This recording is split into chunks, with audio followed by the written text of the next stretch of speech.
Muy bien, jóvenes. Hemos esperado el tiempo reglamentario de 10 minutos y bueno, pues damos inicio a la clase de hoy.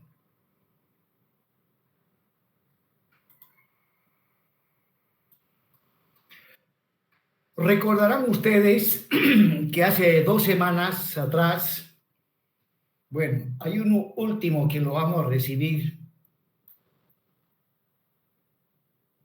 y listo, el último.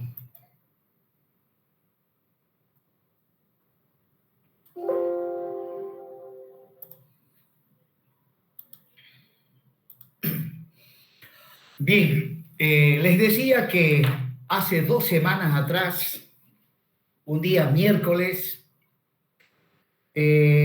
pues estuve empezando la resolución de un ejemplo de aplicación de diseño a compresión compuesta. Pues bien, en esta clase vamos a concluir la resolución de ese problema de diseño a compresión compuesta. Bueno, seguramente algunos recordarán que el problema trata de lo siguiente.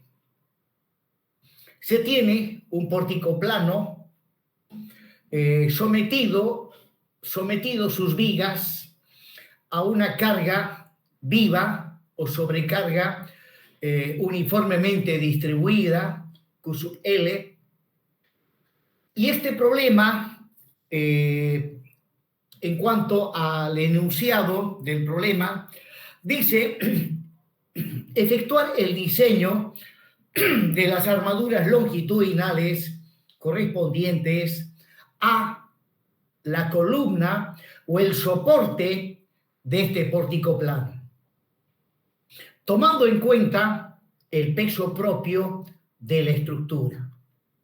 Entonces, lo que estoy mostrando en este instante es justamente el pórtico más la carga viva o sobrecarga, o también se le llama carga variable, también le llaman carga de uso. Bueno, entonces completemos toda la información inherente a este pórtico. Por ejemplo, identifico los nudos, ahí va el nudo 1, el nudo 2, el 3 y el nudo 4. También debo identificar los diferentes elementos que constituyen a esta estructura. Ahí va la viga 1, cuya sección transversal es de 50 por 150 centímetros. La viga 2, cuya sección transversal también es de 50 por 150 centímetros. Y finalmente, el elemento número 3 es la columna o el soporte de este pórtico plano, cuya sección transversal es de 60 por 40 centímetros. Y en cuanto a las luces o longitudes de los elementos que componen a este pórtico, las vigas 1 y 2 tienen una luz de 20 metros, ambas, y el soporte o la columna una luz de 4 metros. Esa es la información inherente al pórtico plano. Como podrán observar, la estructura planteada es simétrica. Tiene un eje de simetría. Dicho eje de simetría coincide con el eje longitudinal baricéntrico del soporte o columna. Por lo tanto, para la resolución del pórtico, vamos a aprovechar la simetría de la estructura.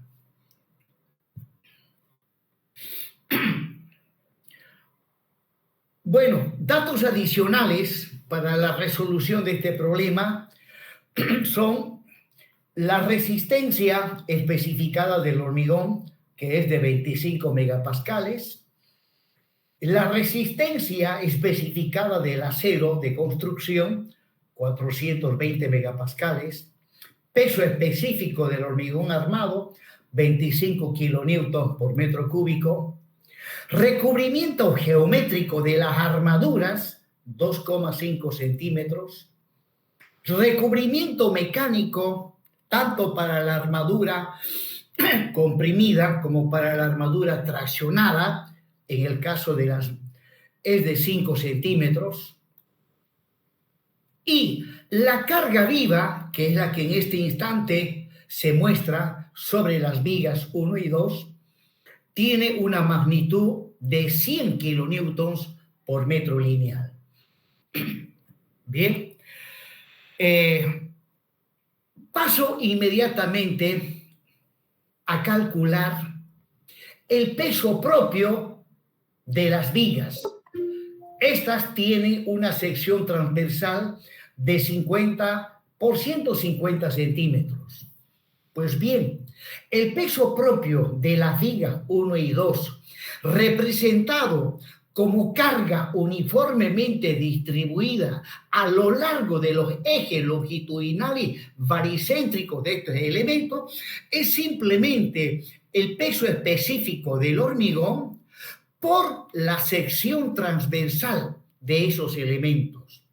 La sección transversal en metros, en este caso, es 0,50 por 1,50. Multiplicado por el peso específico del hormigón, voy a obtener el peso propio en kilonewton metro cuadrado. Me sale 18,75. Sin embargo, debo aclarar que el valor obtenido no corresponde a una carga última o carga de diseño. Corresponde a la carga de servicio, ¿no?, o carga característica del peso propio de las vigas 1 y 2.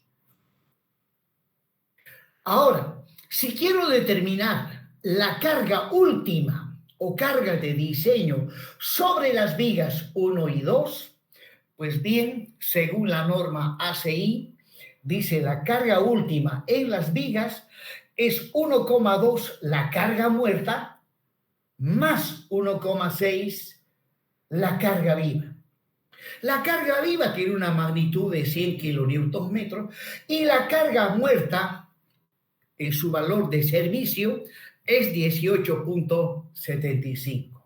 Reemplazando valores, 1,2 por 18,75 más 1,6 por 100, llego a obtener que la carga última o carga de diseño sobre las vigas 1 y 2 es de 182,5 kilonewton metro.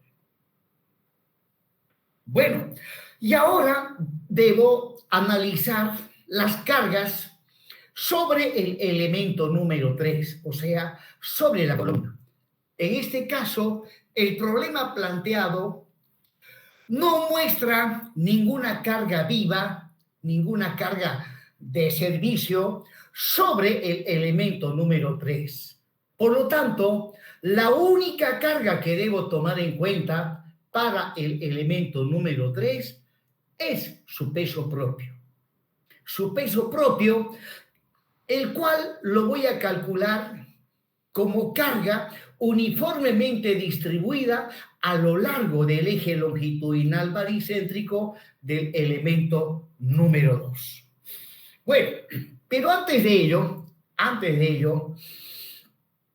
resulta que tanto la viga 1 como la viga 2, y en este caso empiezo con la viga 1 la puedo modelar, o el modelo matemático que puedo utilizar para analizar la viga 1 es el que estoy mostrando en este momento. ¿Y qué es lo que estoy mostrando? Una viga empotrada, articulada, ¿no?, cuya sección transversal es de 50 por 150, sometida a una carga uniformemente distribuida. ¿no? Sometida a una carga uniforme distribuida. En este caso, la carga que voy a tomar en cuenta, como se trata de un problema de diseño, pues la carga tiene que ser la carga última o carga de diseño, que en este caso lo he identificado con Q sub V, ¿no? Tiene que ser Q sub V. Ahora, ¿por qué razón estoy modelando la viga 1 como si fuese una viga articulada empotrada? Resulta que esto ya es una cuestión de análisis estructural. Como la estructura es simétrica, ¿ya? Si trazo la línea elástica o la deformada de las vigas 1 y 2, las deformadas van a tener más o menos el siguiente trazo, ¿no? Con el puntero del mouse voy a dibujar la deformada. Partiendo de la articulación que está a la izquierda, la deformada ha de venir de esta manera, ha de subir, ha de pasar por el nudo 2 y luego otra vez desciende hacia abajo hasta llegar nuevamente a la articulación. Lamentablemente no lo he dibujado. De todas maneras, a lo que quiero llegar es lo siguiente, ¿no? Si trazamos la deformada de las vigas 1 y 2, vamos a ver que en el nudo 2, la tangente a la elástica, ¿ya? La tangente a la elástica, ¿ya? La línea tangente a la elástica es horizontal o coincide con el eje longitudinal de las vigas 1 y 2. O sea, las vigas 1 y 2 en el nudo 1 no presentan desplazamiento angular, no hay desplazamiento angular. Y si no hay desplazamiento angular, eso lo puedo representar como un apoyo empotrado, ya que en un apoyo empotrado no hay desplazamiento angular. Ahora, aplicando mi conocimiento de hiperestática, de hiper 1, para una viga empotrada articulada, esto lo hemos visto en la materia de hiperestática, ¿no? Inmediatamente yo puedo plantearme las fórmulas para calcular las reacciones, ¿no? En el apoyo empotrado y en el apoyo articulado en función de la carga que está actuando sobre ella. Bueno, pues esas formulitas son las siguientes. La reacción vertical en el nudo articulado es igual a 3/8, ¿ya? A 3/8 de la carga multiplicado por la luz de la viga. 3/8 de Q por L. L en este caso es 20 metros. Luego, reemplazando valores, Q sub V es 182,5, L es igual a 20 metros, ¿ya? Llego a ese valor. O sea, la reacción en el apoyo articulado ha de tener una magnitud de 1368,75 kilonewtons. Y ahora, en el apoyo empotrado, también voy a tener una reacción vertical, el cual se determina con la formulita que dice 5/8 de Q por L. 5/8 de Q por L, pues bien, reemplazando valores, obtengo 2281,25 kilonewtons y luego, en el apoyo empotrado, también voy a tener un momento que en este caso es un momento último, cuyo valor es Q por L cuadrado sobre 8. Reemplazando valores, ¿no? Q por L cuadrado sobre 8, Q sub V es 182,5, L es 20 elevado al cuadrado dividido entre 8, me va a salir 9.125 kilonewtons metro. Bien, concluí el análisis de la viga 1. Luego, algo similar voy a hacer para la viga 2. Para la viga 2 también la puedo representar como una viga empotrada articulada, que ha de ser idéntica a la viga 1. Y como es idéntica, ya estoy colocando directamente los valores de las reacciones y del momento, ¿no? En el apoyo empotrado, El cortante es 5/8 de Q por L y en el apoyo articulado 3/8. Y el momento es Q por L cuadrado dividido entre 8. Proseguimos.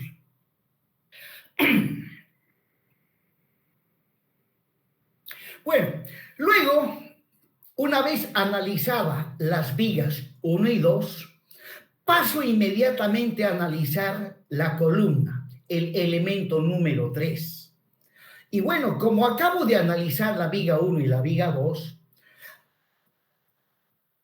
lo que tengo que hacer a continuación es agarrar las reacciones de las vigas 1 y 2 del apoyo empotrado, que son un momento más un cortante. Esas reacciones las tengo que trasladar a la barra 3 en su extremo superior. Desde luego, con sentido contrario. Y justamente eso es lo que voy a hacer a continuación. Ahí está la columna, la barra número 3 de sección 60 por 40, cuya luz es 4 metros. Y, pues bien, la carga que actúa sobre ella es su peso propio, la cual la puedo representar como una carga distribuida a lo largo del eje de la columna, ¿no? Que le voy a llamar Q sub DC, la carga muerta correspondiente a la columna. Carga muerta correspondiente a la columna. Y ahora voy a trasladar las reacciones de los empotrados de las vigas 1 y 2 a el extremo superior de la columna. Por un lado, de la viga 1 le llega un cortante, que en este caso le cambió el sentido, de magnitud 2281.25, más un momento. Y de la viga 2 le llega algo similar, un cortante de la misma magnitud y otro momento también de la misma magnitud. Y ahí estoy mostrando todas las cargas que actúan sobre la columna número 3. Y ahora simplifico. Al simplificar, podrán observar que los momentos flectores se cancelan mutuamente. Se cancelan y lo único que voy a tener sobre la columna es su peso propio más la suma de estas dos fuerzas que en este caso actúan como esfuerzos normales. Actúan como esfuerzos normales cuya resultante ha de ser 2.281.25 multiplicado por 2. Eso me ha de dar 4.562.5 kilonewtons. Por lo tanto, lo que tengo en este momento en el extremo superior de la columna es el esfuerzo normal de compresión que le estoy llamando N sub U asterisco. Y ahora calculemos Q sub C, ¿ya? Bueno, en cuanto a las reacciones en el apoyo empotrado, como podemos ver, la columna ha de trabajar a compresión simple. Por lo tanto, en el apoyo empotrado voy a tener como reacción tan solamente un esfuerzo normal, también de compresión, al que lo identifico con N sub U. Arriba N sub U asterisco, abajo N sub U. Calculemos el N sub U. Para ello, previamente, teniendo como dato el peso específico del hormigón, calculo esta carga uniformemente distribuida. Pero lo estoy calculando ya en su valor último o el valor de diseño, ya que todo lo que está entre paréntesis, observen, está precedido por 1.2, que es el coeficiente de mayoración o el coeficiente de seguridad de las cargas permanentes. Recuerden que el coeficiente para la carga viva es 1.6. Entonces, el peso específico del hormigón multiplicado por la sección transversal de la columna, ¿ya?, 25 por 0,6 por 0,40, me ha de dar esta carga uniformemente distribuida, pero en su valor de servicio. Yo no quiero el valor de servicio, quiero el valor de diseño. Por lo tanto, lo tengo que multiplicar por 1.2.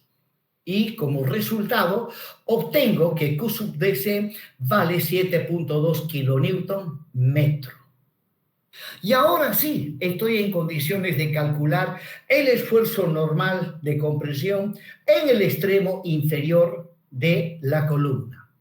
N sub U ha de ser igual al N sub U asterisco, ya ha de ser igual al N sub U asterisco, que vale 4.500.5, más la resultante de esta carga distribuida. Y la resultante de esta carga distribuida, que vale 7.2, ¿ya? Simplemente multiplico 7.2 por la longitud de la columna, que es 4.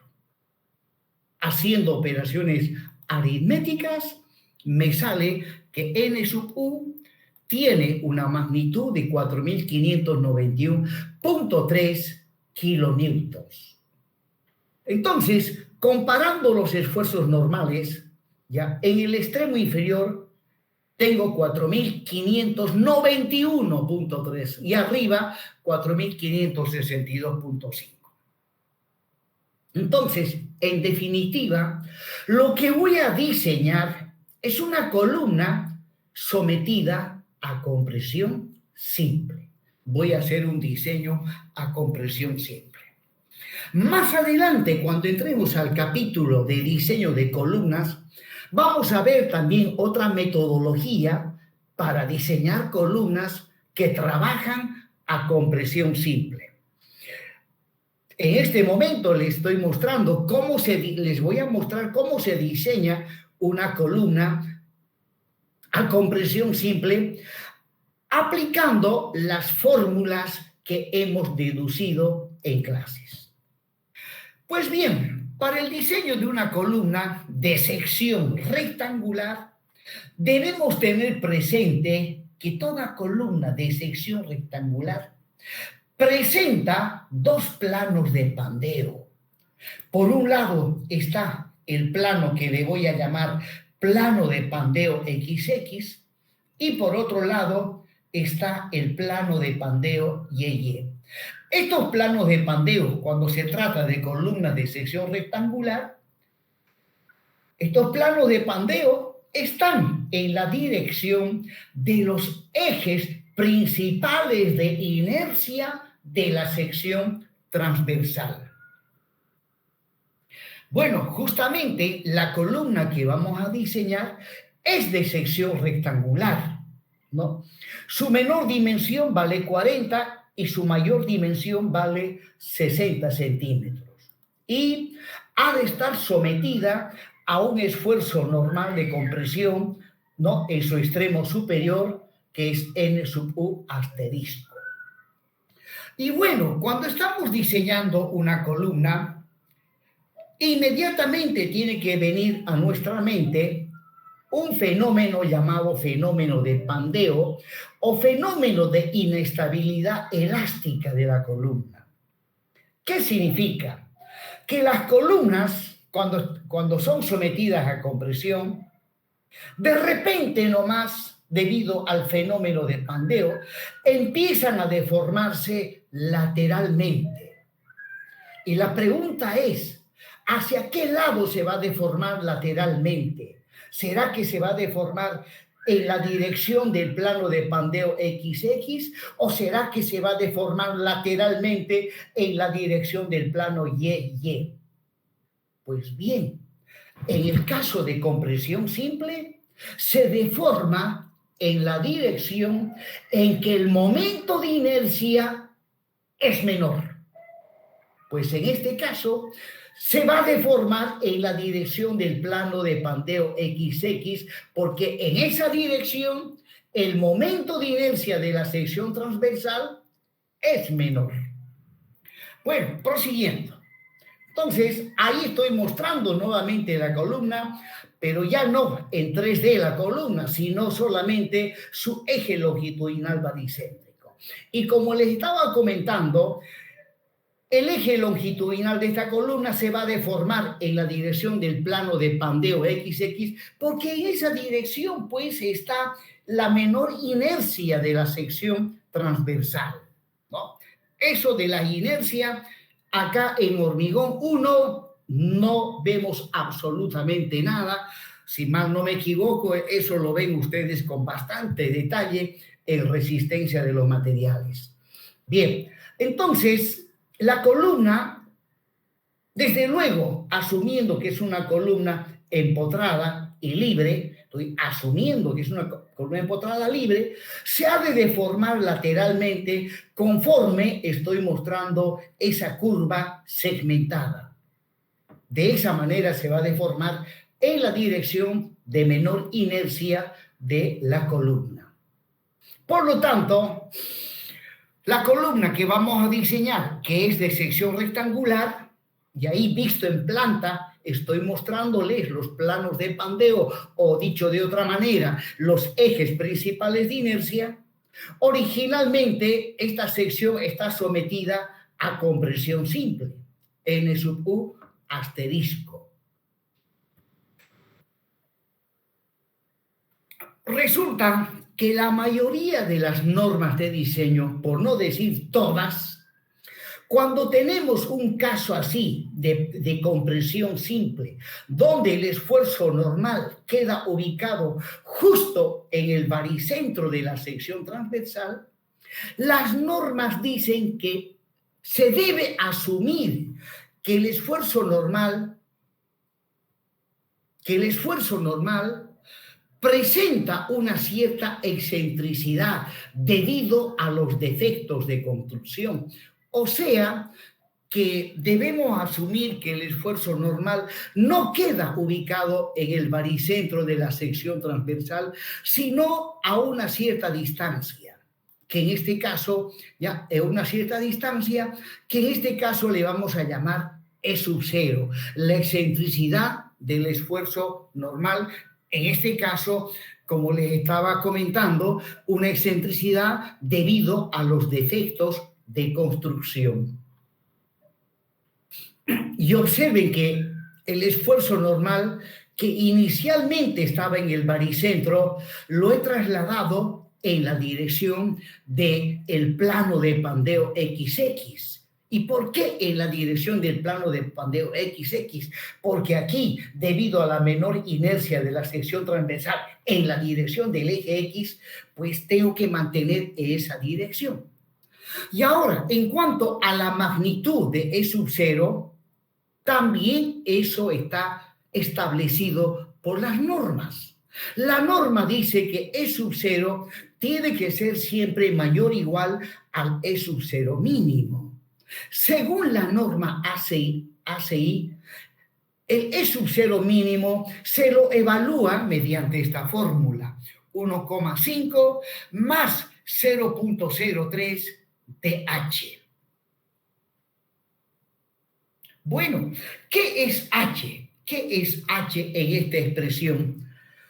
Pues bien, grábense en la memoria esto que es extremadamente importante. H es el lado de la sección transversal paralelo al plano de pandeo para el cual se está analizando la columna. En este caso, la columna se está analizando para el plano de pandeo XX. Y el lado de la sección paralelo a ese plano es el lado más corto. La columna es de 60 por 40. El lado más corto es 40. O sea, H es el lado de la sección paralelo al plano de pandeo que estamos analizando. En este caso, yo estoy analizando para el plano de pandeo XX. Por lo tanto, este lado que es paralelo a XX es H. ¿Ya? Entonces, ese lado para mí es el ancho y ese es H, ¿no? Y bueno, paralelo al plano de pandeo XX. Y H vale 40 centímetros. Pues bien, en esta fórmula, H se tiene que reemplazar en centímetros. ¿No? H se tiene que reemplazar en centímetros, no en metros, ni milímetros. Así está establecida esta fórmula. Entonces, reemplazando valores, ¿no? Donde H lo reemplazo en centímetros, obviamente el resultado ha de salir en centímetros. Entonces, haciendo las operaciones aritméticas correspondientes, me sale que la excentricidad debido a los defectos de construcción vale 2,7 centímetros. O sea, el E sub 0, que en principio estaba explicándoles, ha de valer 2,7 centímetros. Bueno, cuando diseñamos a compresión compuesta, o también cuando diseñamos a flexión compuesta, si ustedes recuerdan, E sub 0 es la excentricidad inicial o de primer orden, que se obtiene dividiendo el momento último entre el normal último. En este caso, no necesito hacer eso, ¿no? Tengo el normal y ya tengo E sub 0, ya lo tengo E sub 0. Bueno, ya tengo toda la información para proseguir con el diseño. Ahí están las dimensiones geométricas y los datos que voy a manejar.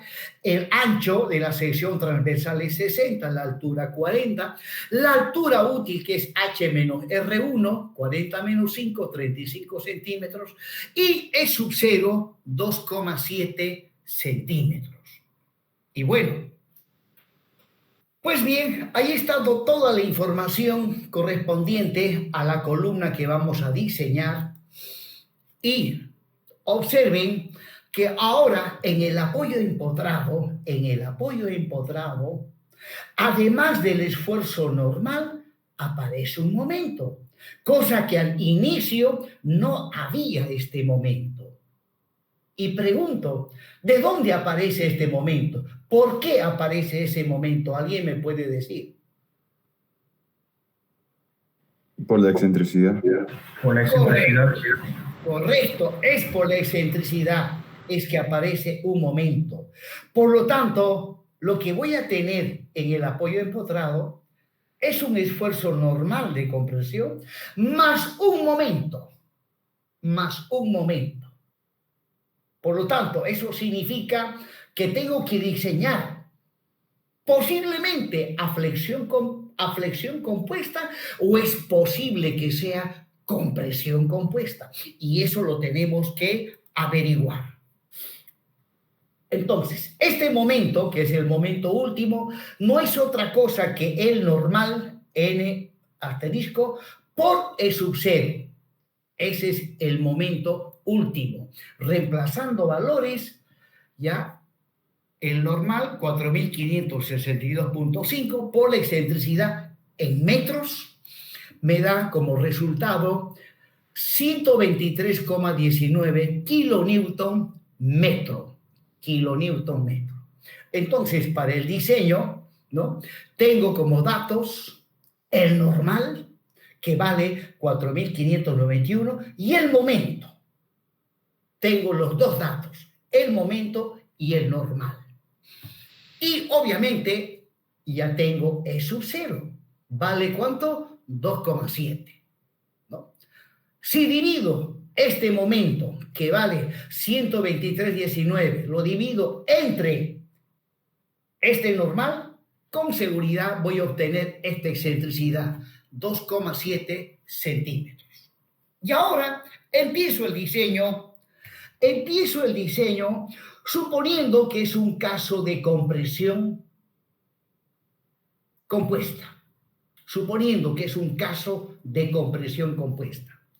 Por lo tanto, la metodología, el procedimiento que voy a utilizar es el que expliqué en clases, donde para diseñar a compresión compuesta se empieza calculando la excentricidad del esfuerzo normal con respecto a la armadura más comprimida. Ahí está la expresión. Lo que hay que hacer es simplemente reemplazar altura útil 35, recubrimiento 5, dividido entre 2, todo en centímetros, menos E sub 0. Eso me da como resultado 12,30 centímetros. Y luego, una vez calculado E sub 2, ¿no?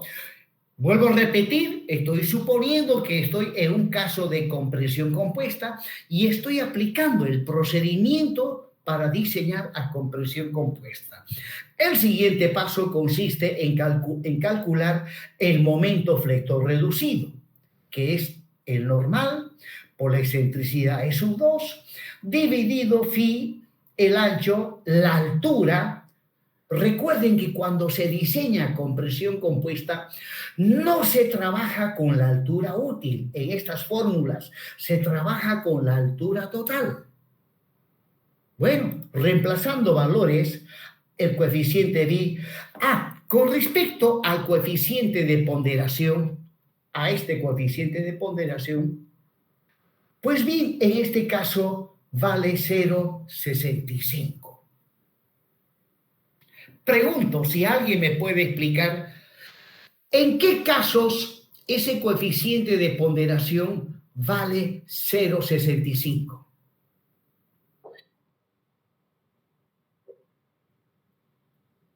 No.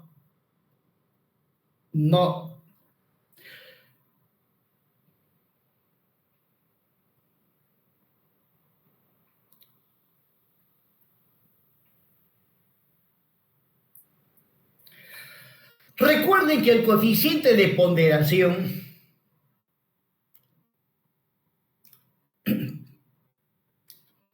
les hago recuerdo lo siguiente. ¿Se acuerdan del coeficiente de corrección beta sub 1? Está en función de la resistencia del hormigón. Y el coeficiente de ponderación está en función de la deformación de la armadura. ¿Y cuándo se toma 0,65? Cuando la deformación específica o relativa de la armadura es menor o igual a E sub y, la deformación de fluencia del acero. La deformación de fluencia del acero vale aproximadamente 2 por 1000. Bueno, en columnas que trabajan a compresión, la máxima deformación que presenta una columna antes de entrar en colapso es 2 por 1000. ¿No? La máxima deformación que presenta una columna, ya, esto se refiere al hormigón y a las barras de acero. ¿Se acuerdan de las hipótesis simplificativas? Hipótesis de Bernoulli, hipótesis de las deformaciones últimas. Ahí expliqué para el caso de compresión simple cuáles son las deformaciones. 2 por 1000, o sea, E sub y. Y por lo tanto, cuando la deformación del acero es E sub y o 2 por 1000, el coeficiente de ponderación vale 0,65. Bien, proseguimos. Reemplazando valores, N sub U, 4.591, E sub 2 en metros es 0,123, el coeficiente de ponderación 0,65, el ancho 0,60, la altura 0,40 y el hormigón en kilonewton metro cuadrado 25.000. Llego a obtener ese valor, 0,3620. Inmediatamente calculo también el esfuerzo normal reducido, reemplazando valores, el esfuerzo normal 4.591.3, casi idéntico al anterior, solo que la altura no está elevado al cuadrado. Reemplazamos valores, 1.1773. Y luego, el siguiente paso consiste en calcular epsilon. O sea, conocer dónde está ubicado el eje neutro. ¿Dónde está ubicado el eje neutro. Bien, reemplazando valores, ¿ya? Pero previamente debo calcular delta 2, delta sub 2 es R sub 2 sobre H, o sea, R sub 2 es 5, H es 40, y eso me da 0,125. Y por lo tanto, reemplazando valores, 0,125, corchete, 1 más la raíz de 1 más 2, el momento flector reducido, sobre 0,85 y sobre 0,12,5 al cuadrado. Hacemos operaciones aritméticas y obtengo que epsilon me sale 1.056. 1.056. Pues bien, inmediatamente ya puedo afirmar con plena seguridad en qué caso estoy. Si es flexión compuesta, ¿no? O es compresión compuesta en dominio 4A, o es compresión compuesta en dominio 5. Recuerden que una vez calculado epsilon, recuerden que se presentan 3 casos. Primer caso, flexión compuesta. Segundo caso, compresión compuesta pero dominio 4A. Y el tercer caso, dominio 5, también compresión compuesta. Pues bien, el valor obtenido de epsilon ya está entre 0,85 e infinito, que significa que estoy en dominio 5 y es compresión compuesta. Dominio 5 y es compresión compuesta. Bueno, entonces, en definitiva, para el diseño hemos agarrado las solicitaciones correspondientes al apoyo empotrado, ¿no? Ahí están los ejes principales de inercia o los ejes que definen los planos de pandeo y las solicitaciones que le llegan, que le llegan desde arriba hacia abajo, le llega un esfuerzo normal de compresión de magnitud 4.591.3 y le llega un momento, ¿no? Estas son las acciones. Arribita están las reacciones.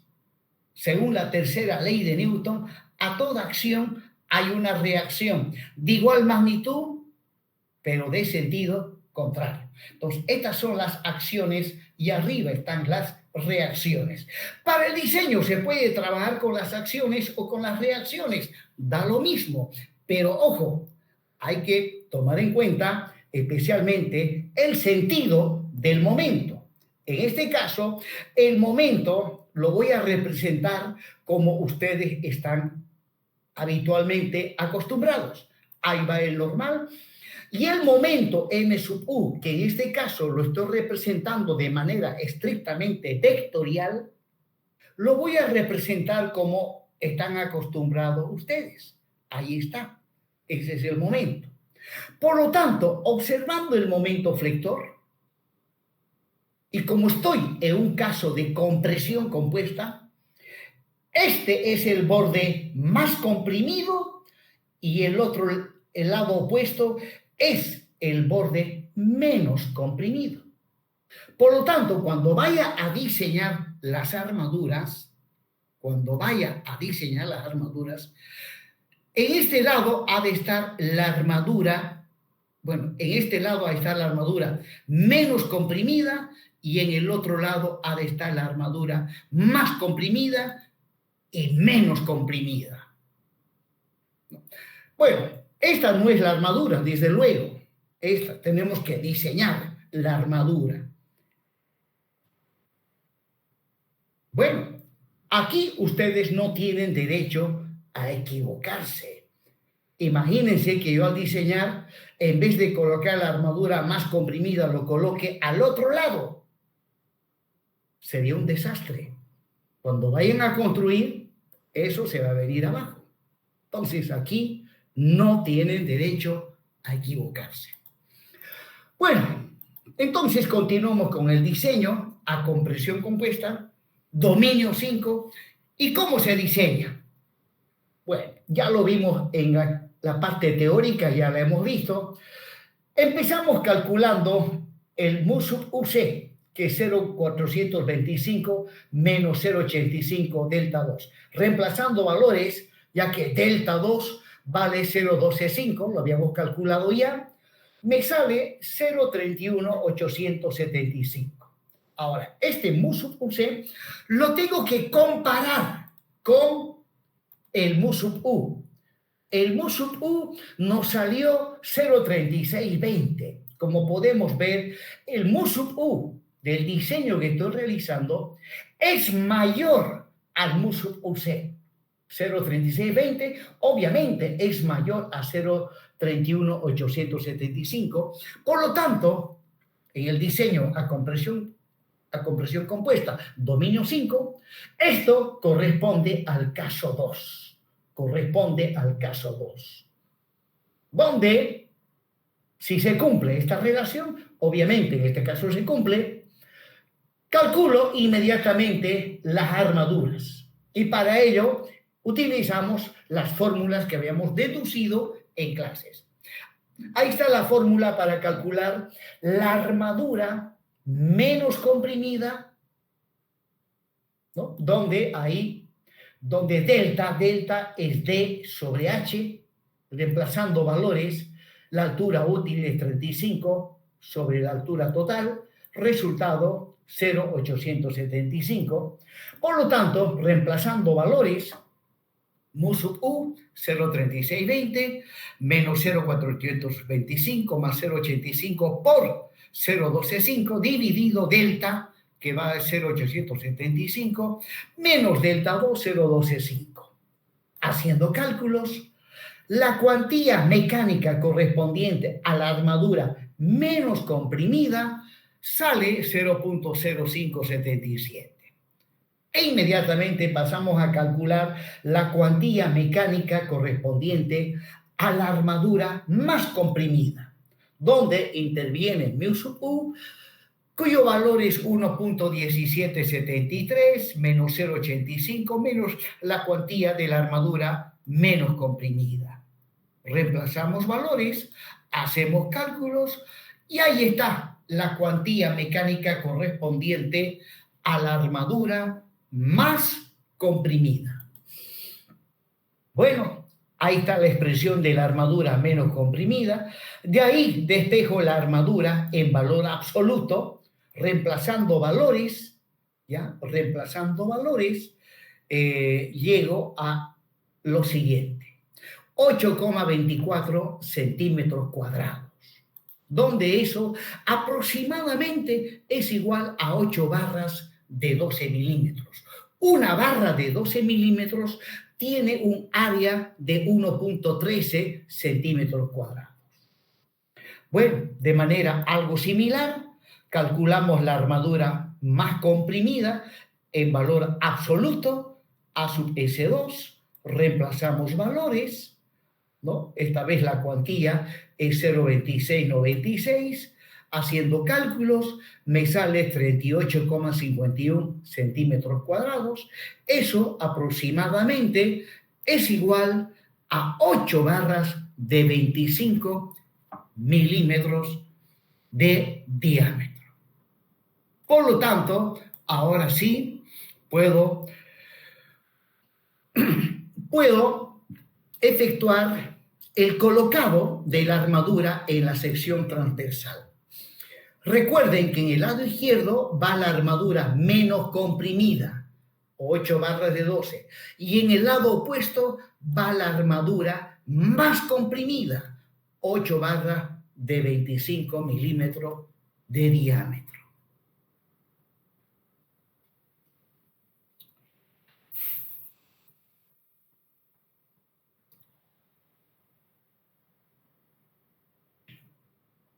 Bueno, proseguimos. Ahí está nuestra columna. Hemos calculado las armaduras longitudinales. Obviamente ahí no es, este es un esquema, simplemente un dibujo. No están en un lado las 8 barras de 25 y las 8 barras de 12.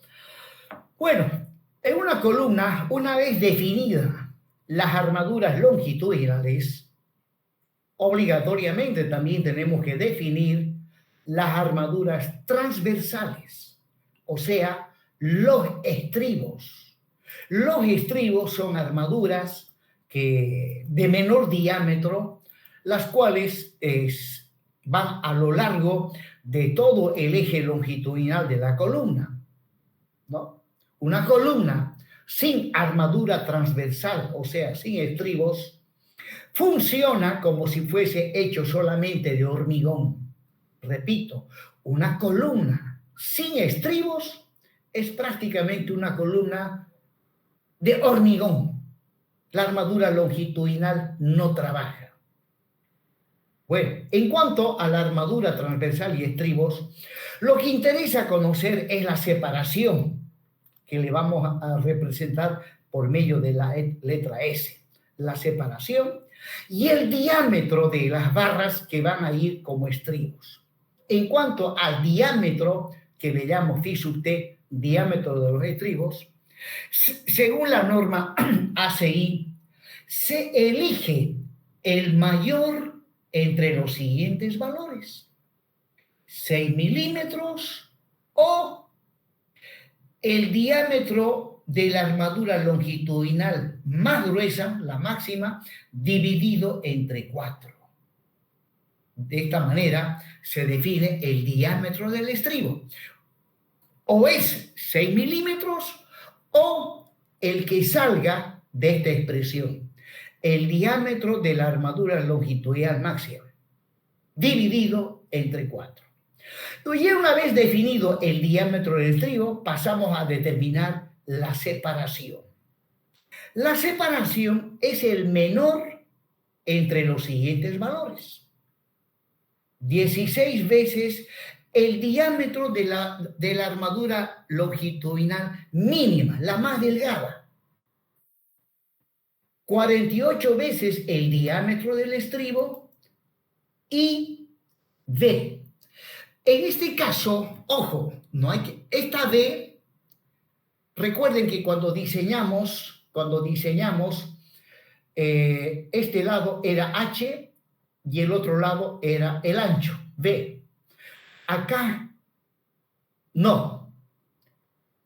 Cuando estamos definiendo la separación de los estribos, la letra V representa la menor dimensión de la sección transversal.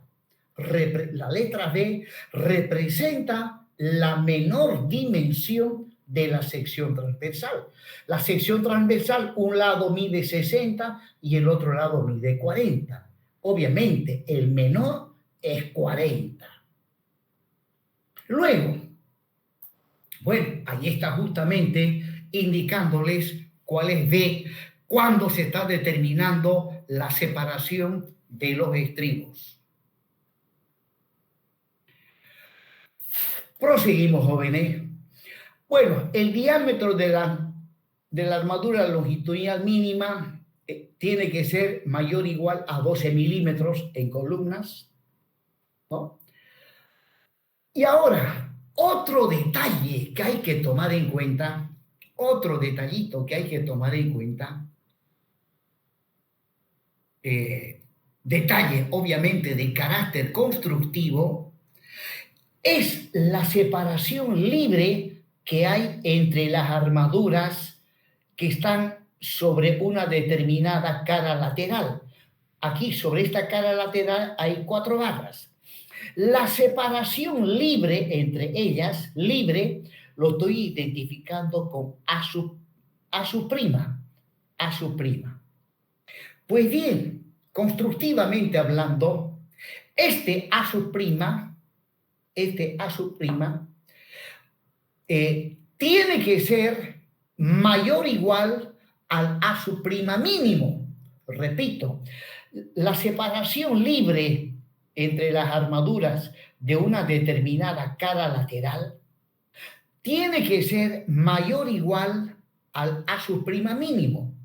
Y el A sub prima mínimo se elige a el mayor entre los siguientes valores: 40 milímetros 1,5 el diámetro de la armadura longitudinal más gruesa y 4/3 del diámetro máximo del agregado grueso.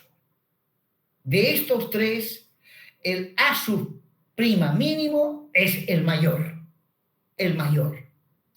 Y el A' tiene que ser mayor o igual al A'1'.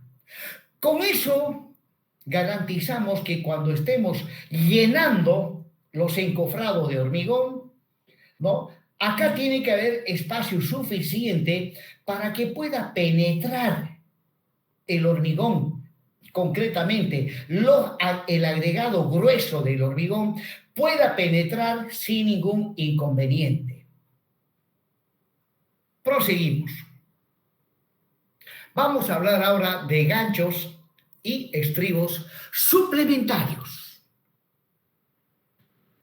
Bueno, ahora, otro detalle constructivo que se debe tomar en cuenta cuando estamos diseñando columnas y esto también es sobre las armaduras que están sobre una determinada cara lateral, la distancia entre ejes,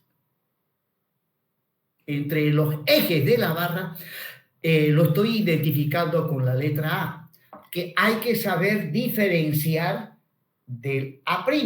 El A' es la distancia libre.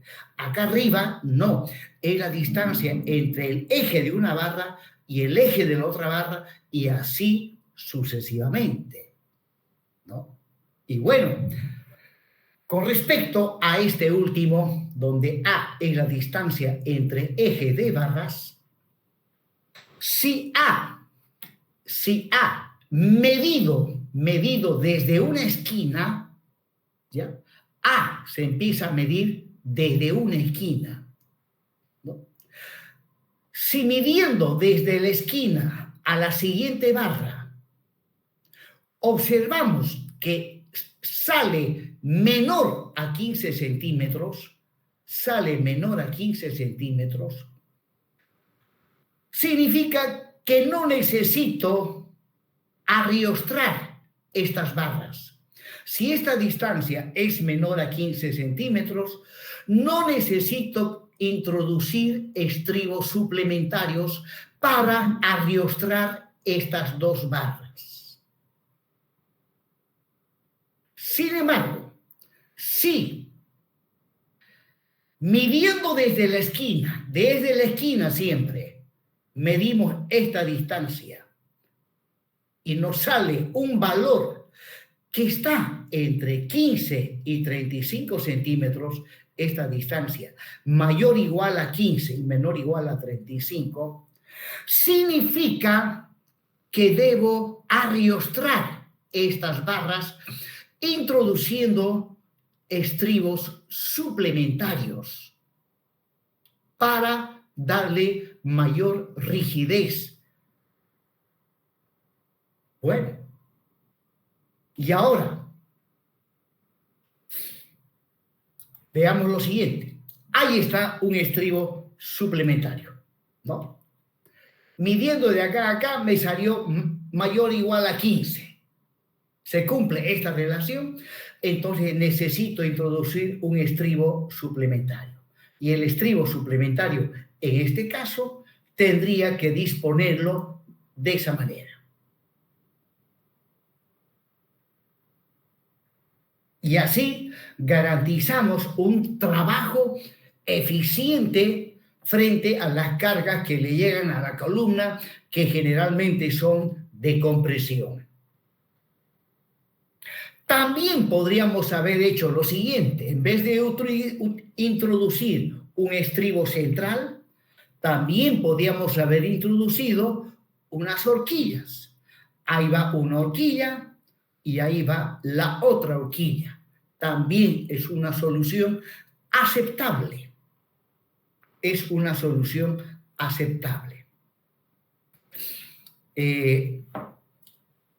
A veces en obra, por un descuido no colocan el estribo suplementario, no colocan.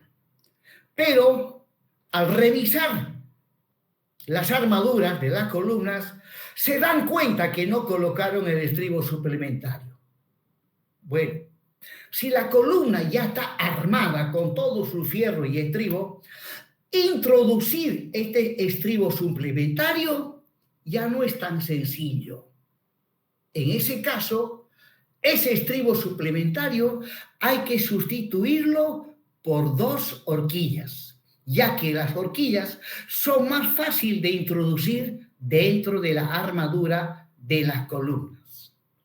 Dentro de la armadura de las columnas.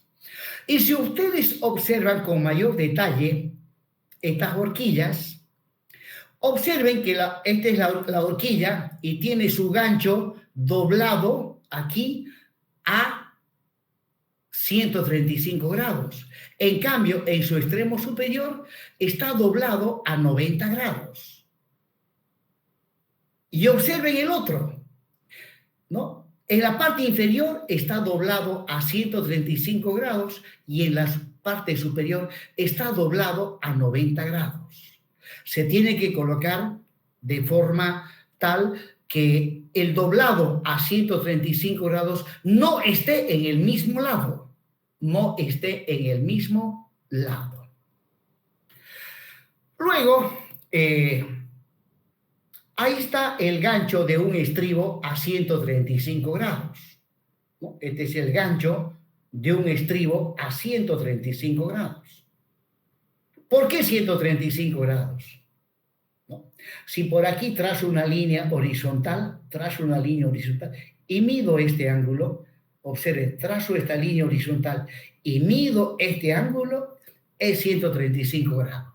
Donde acá el diámetro para el doblado de estos ganchos, ¿ya? El diámetro, el mandril, ¿no? Que se utiliza para el doblado de los ganchos, tiene que ser 4 veces el diámetro del estribo, ¿no? Y siempre y cuando el diámetro del estribo sea mayor o igual a 10 milímetros y menor o igual a 16 milímetros. Y el diámetro del mandril tiene que ser 6 veces el diámetro de la armadura que se va a doblar. Y en este caso, el diámetro de la armadura que se va a doblar está entre 19 y 25 milímetros. Y finalmente, el gancho tiene un trazo curvilíneo y un trazo rectilíneo. El trazo rectilíneo, que le voy a llamar L, longitud externa, según la ACI, la longitud externa es el mayor entre los siguientes valores. 6 veces el diámetro del estribo, aquí está mal, tiene que decir 6 phi sub t, el diámetro del estribo es phi sub t, o 75 milímetros. Pues bien, todos estos detallitos se tienen que tomar en cuenta cuando se está haciendo el diseño de columnas y específicamente el diseño de la armadura transversal o estribos. Algunos le llaman también cercos. Bien, jóvenes, con esto he concluido el ejemplo de aplicación y pues eso sería todo por hoy. A continuación, esto se los voy a enviar al grupo de la materia para que lo tengan a disposición de ustedes. Bueno, y ahora hablemos de la universidad. ¿Alguien fue por la U? ¿Es cierto que está todo cerrado o ya está abierto? Está todo cerrado, ingeniero. Bueno, ni modo. Entonces, si es así, vamos a seguir pasando clases virtuales para no perjudicarnos. Porque hasta donde tengo conocimiento, ese paro tiene carácter político. No hace mucho hubo elecciones Y ahí participan los políticos que nunca trabajan por la universidad, siempre buscan su beneficio personal, ¿no? Ya voy como 40 años como docente y nunca he visto a esos docentes que se hacen elegir, a los estudiantes que se hacen elegir, nunca los he visto hacer algo bueno por la educación en nuestra universidad. Se hacen elegir, especialmente los docentes, y nunca más se les ve la cara. Bien, jóvenes, entonces, si hay más paros, ya saben, las clases van a ser virtuales. Y para concluir la clase, lamentablemente les tengo que dar una mala noticia. Las notas están un desastre. Ahí los pueden ver. Estas son las notas del primer parcial. Sinceramente he quedado decepcionado de ustedes, lamentablemente lo tengo que decir. Miren, una estructurita de 2 barras, isostática. La mayoría ni las reacciones las calcularon bien. Bueno, estas son las notas: Alaca 0, Altiri 50, Apasa 0, Gabriel 0, Apasa Mamani 0. Aramayo no dio examen, Ábalos 10, Cadima 20, Calleja 0, Cartagena 25, Castellón 10, Castro 18, Chacón Pérez 10, Chambi Chugar 45, Chuma 020, Condori Rocha 75, Cotrina 25, Escobar 23, Fernández Choque 10, Fernández Choque Chambi, Jorge 10, Fernández Yuc 15, Gibra 10, Huanca 10, Inocente Barrero 5, Irala Benavides 0, Cantuta Núñez 13, Limachi 15, Lino Justiniano 23, Mamani Huanca Joel 65, Mamani Saavedra 25, Mamani Felipe 15, Martínez Galarza 35, Murillo Hermosilla 25, Nivaba 0, Oña Meneses 13, Oña Cerrudo 0, Paniagua Hichazo 10, Patiño 20, Pitigas Tapanachi 0, Plata 0, Ramos Fernández 60, Rojas Sánchez 0, Sarsuri Flores 10, Segaline Vargas 70, Censano Kevin 0, Serrano Calderón 10, Cerrudo 0, Silva Hurtado 0. Hay un alumno que me sacó 100, Taborga Pinto Alejandro, está en la clase virtual. Sí, ingeniero. Bien, lo felicito, 100. Muchas gracias, ingeniero. Bacantelo 5, 40, Vilca 45, Viltres. Entonces, jóvenes, tienen que estudiar más. Hay todavía 2 parciales, o sea, aquí todavía nada está perdido. Hay 2 parciales todavía, más el proyecto, ya depende de ustedes, ¿no? Hay todavía bastante campo para poder mejorar la nota. Voy a tomar más exámenes prácticos. Me he dado cuenta que apenas les he tomado un examen práctico. Y voy a hacer preguntas teóricas en clase, ¿ya? Y va a tener que ser, voy a tomar exámenes todos los miércoles. No, los lunes tenemos más tiempo. Los lunes voy a tomar siempre examen práctico. Y así también tienen opción de mejorar nota. ¿Listo, jóvenes? Con todo esto, ahora sí me despido. Hasta la próxima semana. Hasta luego a todos ustedes.